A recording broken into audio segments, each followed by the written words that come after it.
क्या पता कल को सिंध भारत में फिर से वापस।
अडवाणी जी ने अपनी एक पुस्तक में लिखा है कि सिंधी हिंदू और विशेषकर उनकी पीढ़ी के लोग अभी भी भारत से सिंध को अलग करने की बात को स्वीकार नहीं कर पाए हैं।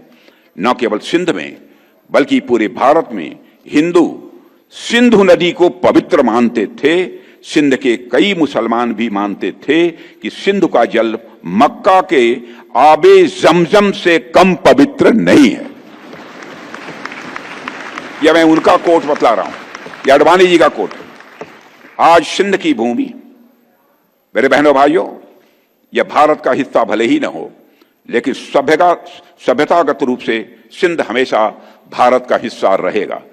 और जहां तक जमीन की बात है तो बॉर्डर्स तो बदल सकते हैं, क्या पता कल को सिंध भारत में फिर से वापस आ जाए।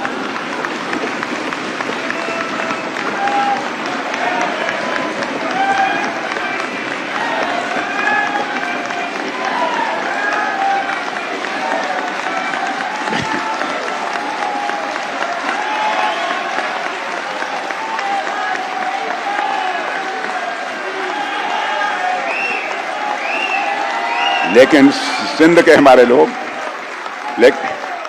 रक्षा मंत्री राजनाथ सिंह ने हाल ही में एक बयान में ये कहा कि सिंध भले ही आज भौगोलिक रूप से भारत का हिस्सा नहीं है, लेकिन सभ्यता के नजरिए से सिंध हमेशा भारत का अभिन्न अंग रहेगा। उन्होंने आगे कहा कि जहां तक जमीन की बात है, सीमाएं बदल सकती हैं और कौन जानता है कि कल सिंध फिर से भारत में वापस आ जाए। उनके इस बयान ने पाकिस्तान में हलचल मचा दी है और सीमा के आसपास सुरक्षा के माहौल को और गंभीर बना दिया है। ब्लास्ट की घटना के तुरंत बाद केंद्र और राज्य की खुफिया एजेंसियां लगातार इंटेलिजेंस इनपुट्स साझा कर रही हैं।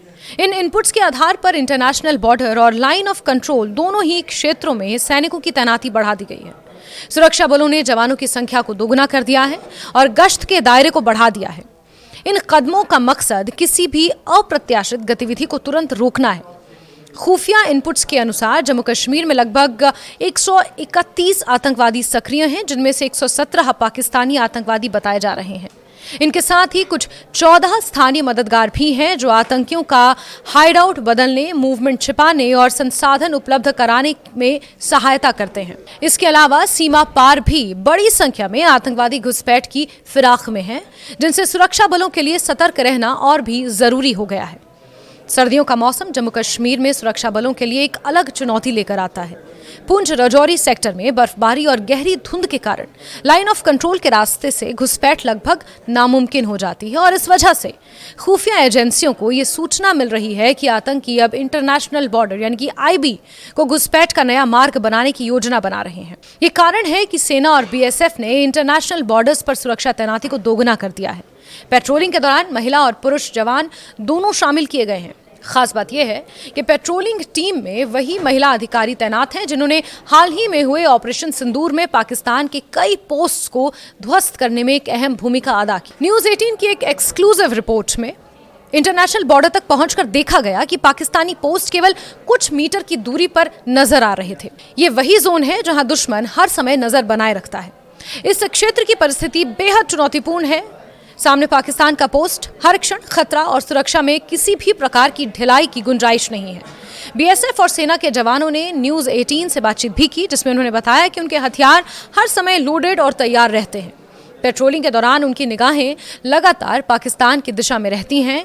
एक जवान ने यह कहा कि पाकिस्तान पर भरोसा नहीं किया जा सकता, वो कभी भी किसी भी हरकत की कोशिश कर सकता है। इसी कारण जवानों को हर सेकंड अलर्ट रहना पड़ता है। महिला अधिकारियों ने भी साफ किया कि खतरे कई हैं, लेकिन उनके अंदर डर नहीं है। उन्होंने कहा कि बॉर्डर पर हमारी मौजूदगी ही देश की सुरक्षा सुनिश्चित करती है। जवानों ने यह भी बताया कि पहले सीमा पर मुकाबला केवल रेंज फाइट तक सीमित था, यानी दूर से फायरिंग करना ही आम था। लेकिन ऑपरेशन सिंदूर के दौरान पाकिस्तान की ओर से ड्रोन का इस्तेमाल बेहद नजदीक से किया गया। इस अनुभव के बाद जवानों को ड्रोन डिटेक्शन और ड्रोन न्यूट्रलाइजेशन की विशेष ट्रेनिंग्स दी जा रही हैं। सीमा पर तैनात पोस्टों से ड्रोन भेजने की कई कोशिशें पहले भी हुई हैं, लेकिन असफल रही। अब हर पेट्रोलिंग टीम में एंटी ड्रोन गियर और प्रशिक्षित जवान शामिल किए गए हैं। सुरक्षा बलों ने पाकिस्तान को साफ संदेश दिया है कि सीमा पर कोई भी नापाक हरकत बर्दाश्त नहीं की जाएगी, चाहे वो घुसपैठ की कोशिश हो, ड्रोन के माध्यम से हथियार भेजने की साजिश हो या पाकिस्तानी रेंज से फायरिंग। हर प्रकार की प्रतिकूल परिस्थितियों से निपटने के लिए सुरक्षा बल पूरी तरह तैनात हैं। जवानों का कहना है कि सीमा पर लगातार निगरानी, गश्त और तत्परता ही सुरक्षा की सबसे बड़ी गारंटी है।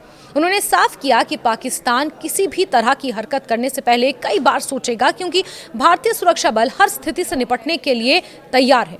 वहीं जम्मू कश्मीर में सक्रिय आतंकवादियों की संख्या और उनके संभावित खतरे के मद्देनजर सुरक्षा एजेंसियां विशेष सतर्कता बरत रही हैं। उन्होंने इलाके की मैपिंग कर संभावित हाइडआउट्स और घुसपैठ मार्गों की पहचान भी की है। सुरक्षा बलों ने इलाके में तकनीकी निगरानी बढ़ा दी है और सीमावर्ती गांवों और कस्बों में भी अतिरिक्त सतर्कता बरती जा रही है। इसके अलावा जवान लगातार ड्रोन और अन्य तकनीकी उपकरणों का इस्तेमाल कर खतरे की संभावना का तुरंत पता भी लगा रहे हैं। सुरक्षा बलों की यह तैयारी ये दिखाती है कि भारत ने अपनी सीमाओं और देशवासियों की सुरक्षा को सर्वोपरि रखा है। जवान हर मौसम, हर चुनौती और हर परिस्थिति के लिए तैयार हैं। सर्दियों की कठिनाइयों, बर्फबारी, धुंध और पाकिस्तान की हरकतों के बावजूद सीमा पर जवानों का हौसला और सतर्कता कम नहीं हुआ है। उनके समर्पण और तत्परता ने यह साफ कर दिया है कि भारतीय सुरक्षा बल किसी भी चुनौती का सामना करने के लिए पूरी तरह तैयार हैं और सक्षम हैं। इस पूरी परिस्थिति में यह भी देखा जा सकता है कि सुरक्षा बलों ने आधुनिक तकनीक और पारंपरिक रणनीतियों का मिश्रण अपनाया है। Drone detection, anti drone gear, रात दिन गश्त और लगातार निगरानी जैसे उपाय ये सुनिश्चित कर रहे हैं कि पाकिस्तान की कोई भी कोशिश नाकाम हो। जवानों की तत्परता और सजगता ही सीमा पर स्थिरता और सुरक्षा सुनिश्चित कर रही है। ये साफ है कि दिल्ली में हुए ब्लास्ट और उसके बाद बड़ी सुरक्षा सतर्कता ने भारतीय सीमाओं को और सुरक्षा एजेंसियों की तत्परता को पूरी तरह प्रदर्शित किया है। जवानों की मेहनत, तकनीकी तैयारी और मनोबल ने यह संदेश दिया है कि भारत की सीमाओं की रक्षा हर हाल में सुनिश्चित की जाएगी। पाकिस्तानी हरकतों की किसी भी संभावना के मद्देनजर सुरक्षा बल पूरी तरह अलर्ट हैं और किसी भी आपात स्थिति से निपटने के लिए तैयार हैं। ये पूरे देश के लिए भरोसे और सुरक्षा की गारंटी है, जो ये साबित करती है कि भारतीय सुरक्षा बल किसी भी खतरे से न केवल निपटने में सक्षम है, बल्कि अपनी सतर्कता और तत्परता से हर परिस्थिति में नियंत्रण बनाए रखने के लिए भी तैयार है।